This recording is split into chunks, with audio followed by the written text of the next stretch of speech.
ఎలుగుబంటి పురుషాంగం తింటే మగవారు బెడ్పై రెచ్చిపోతారట. కట్ చేస్తే అసలు స్టోరీ ఏంటి అంటే, ఎలుగుబంటి పురుషాంగాన్ని ఇతర అవయవాలు తింటే మగవారిలో పవర్ పెరుగుతుందని, శృంగారంలో చెలరేగిపోతారని కొందరు ప్రచారానికి తెరలేపారు. ఈ అపనమ్మకంతో అమాయకమైన ఆ జీవులను వేటాడి కొందరు సొమ్ము చేసుకుంటున్నారు. తాజాగా కొందరు వేటగాళ్లు నల్లమల్ల అటవీ ప్రాంతంలో ఎలుగుబంటిని వేటాడి చంపారు. నంద్యాల జిల్లా ఆత్మకూరు అటవీ డివిజన్ పరిధిలోని ఈ ఘటన చోటు చేసుకుంది. ఆత్మకూరు అటవీ డివిజన్ కొత్తపల్లి మండలం శివపురం రేంజ్ పరిధిలోని పంట పొలాల్లో కరెంటు తీగలను ఏర్పాటు చేసి ఓ మగ ఎలుగుబంటిని వేటాడారు.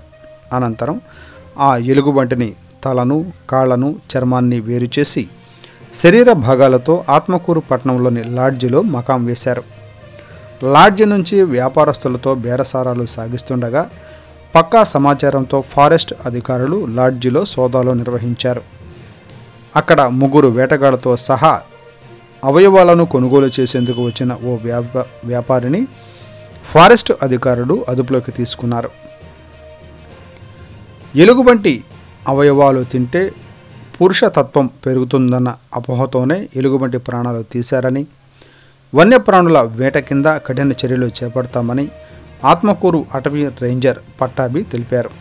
ఈ సందర్భంగా ఫారెస్ట్ అధికారులు మాట్లాడుతూ, ఇలాంటి దుష్ప్రచారం నమ్మి ఎవరూ మోసపోవద్దని, వన్యప్రాణులను చంపితే కఠినమైన శిక్షలు అనుభవించక తప్పదని హెచ్చరించారు.